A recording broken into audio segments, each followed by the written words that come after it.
Senin de Japonya'da harika bir hayat yaşaman için pazarlamacı gibi oldu. Çok iddialı oldu. Şimdi senin de Japonya'da İngilizce öğretmeni olabilmen için neler yapman gerektiğini sırlarını paylaşmaya geldim. İlk defa gelenler için merhaba, ben Nilay. Japonya'da özel bir okulda İngilizce öğretmeni olarak çalışıyorum. Şu an 32 yaşındayım. 2015 yılında ODTÜ Gıda Mühendisliğinden mezun oldum. Lisans diplomamı aldıktan sonra istediğim gibi bir iş bulamadım. Yani iş vardı da para vermediler. Ben de yüksek lisans yaparsam daha iyi bir maaşla işe başlayabilirim diye düşündüm. 2018 yılında yine ODTÜ Gıda Mühendisliğinden yüksek mühendis olarak mezun oldum. Yine para vermediler. Diplomayla bilgisi yokmuş yani.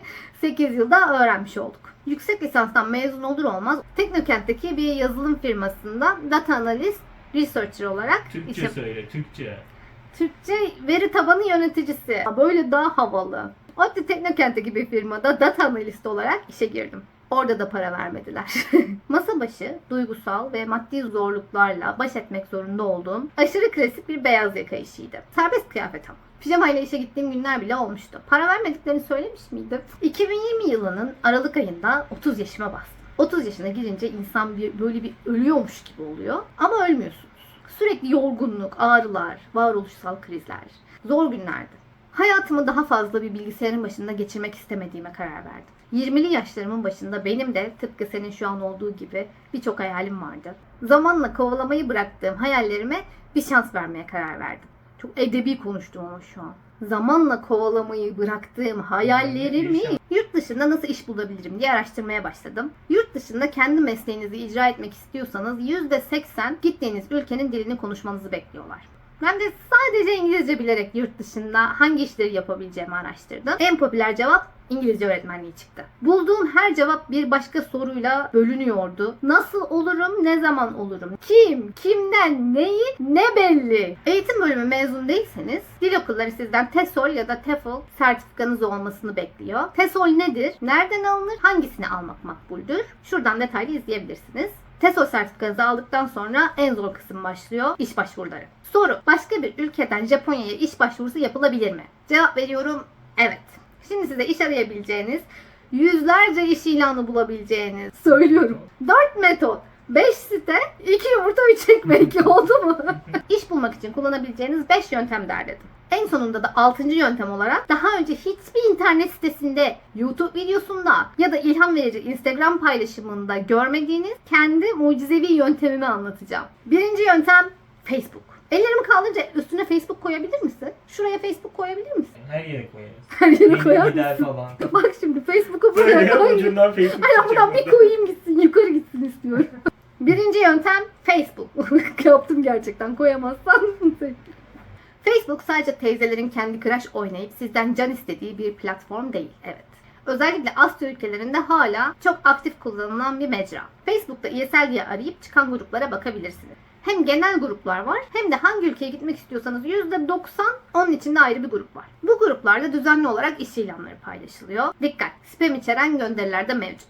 Genelde eski üyeler hemen bu gönderilerin altına bu ilanın spam olduğu zaten daha önceden tespit edilmişti, başvurmayınız şeklinde yorumlarda bulunuyorlar. Ama yine de bütün ilanlara ilk aşamada şüpheyle yaklaşmakta fayda var. 2. yöntem TESOL sertifikanızı aldığınız kurumun size sağladığı iş ilanları sayfası. Gitmek istediğiniz ülkeye göre arama yapabilirsiniz.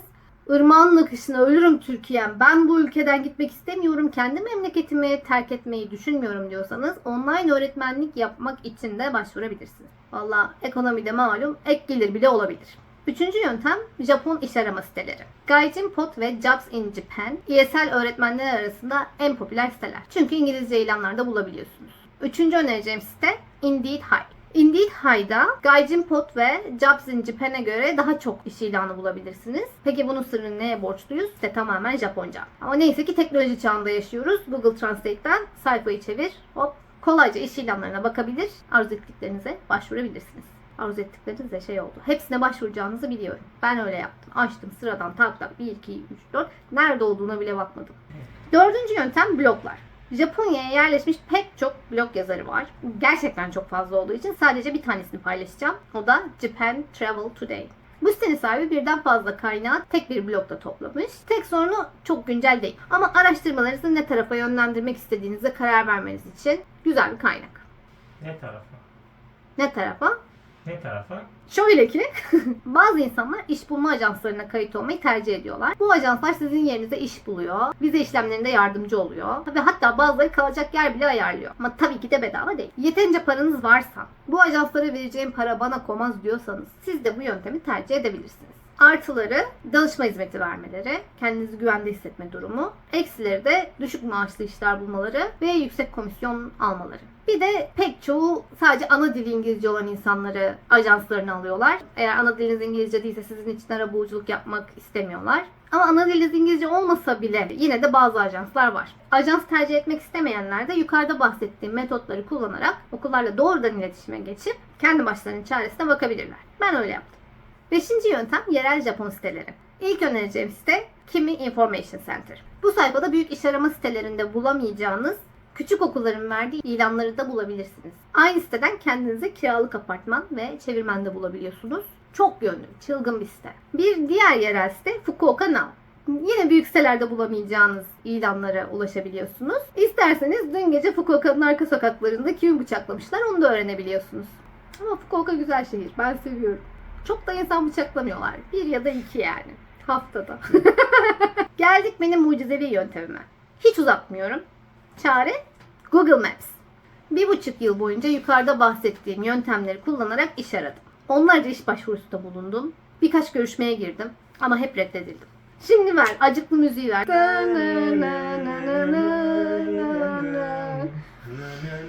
Umut Japonya'ya yerleştikten sonra bir gün onun üniversitesinin etrafında Google Maps ile geziyordum. Ben de buralarda bir iş bulsam ne güzel olur ya dedim. Ve bir ışık yandı. Yakınlardaki İngilizce okulları diye arama yaptım. Bulduğum her okula özgeçmişimi gönderdim. Hepsine ayrı ayrı başvuru maili yazdım. Bakınız bu benim iş arama dökümüm. Web'ten arayınca insanın kafası karışabiliyor. Aynı yere 10 kere başvurmamak için bu şekilde başvurularımı takip ettim. Renk kodlarıyla reddedilişlerimi ve görmezden gelinişlerimi görebilirsiniz. Şu an çalıştığım okulun bana verdiği ilk yanıt öğretmene ihtiyacımız yok kusura bakmayın'dı. Ama çabamı takdir ettiler. 6 ay boyunca şu anki patronumla öyle havadan sudan mailleştik. 6 ayın sonunda uygun pozisyon açıldı. Hala iş bulamadıysan bizimle iş görüşmesi yapmak ister misiniz diye sordular. Ben de ya önce bir düşünmem lazım falan dedim. İlk görüşme, deneme dersi ve teklif görüşmesinden sonra işe alındım. Hemen bu aşamada internetteki 2 büyük bilgi kirliliğini temizleyelim. Çeşitli internet sitelerinde, YouTube videolarında ana diliniz İngilizce değilse Japonya'da İngilizce öğretmenliği yapamazsınız, yasal değil şeklinde yorumlar var. Doğru değil. Vergimi de veriyorum. Emeklilik fonum da var. Tam zamanında çalışıyorum. Her şey yasal. Bizde yamuk olmaz. İkincisi de Japonya'da iş bulabilmek için önce Japonya'ya gitmeniz gerekir. Kendi ülkenizden bulamazsınız yorumları. Ben Türkiye'den buldum. Aradım buldum yani. Oluyor. Hevesinizi kırmaya gerek yok. Yukarıda bahsettiğim bütün sitelerin linklerini aşağıda açıklamaya ekliyoruz. Ekledik. Ekleyeceğiz. Ekleneceklerdi. Bunların dışında sorularınız varsa onları da yorum olarak yazabilirsiniz. Vallahi çektik ha. Woohoo! Merhaba arkadaşlar, kanalıma hoş geldiniz. Deneme 1-2-5. Yarışmacı arkadaşlara başarılar diliyorum. Unutacağım kelime. Yorum yaparsınız diye beklemiştim. Ben 33 oluyor.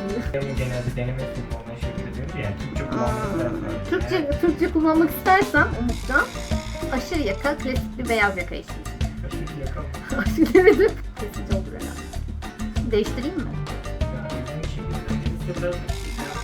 Tabii ya, ben çözdüm bütün hayatın sırlarını. Kur'an'ın şifresi gibi. Bir sonraki video. YouTube'un şifreleri. 5 yöntem. Ne dedim biraz önce?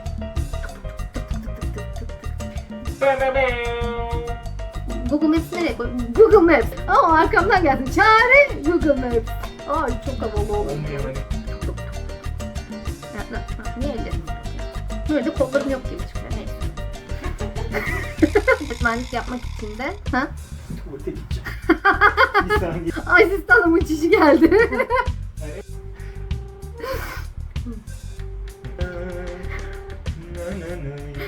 Umut kaza getirdi. Ama telif hakkına giriyor onlar. Koyamam onu. İşte Koyarım, benim bunu sesi komple kesip arkaya başka müzik koyarsın. Sen Tabii ya, keserim ben. bir Senin damla sesini koyarım. keserim orada. Ampul koyalım mı buraya? Siyasi mi olur? Ampul yerine mum koyalım. İşte. Yani koyabilirsin. O ne öyle 10 günde 5 kilo ver. Mucizevi yöntem. Çağla Şikerliyim haftaya. Pazartesi beni konuk alacak. Japonya'dan Nilay. Nilay Sensei ile kilo vermenin yolları. Yalnız bu alkış bana yeterli gelmedi. Ama Japonya'ya güvenli. Japonya'mız Fukuoka en güzeli. Güzel oldu. Güzel oldu. Bayağı güzel oldu.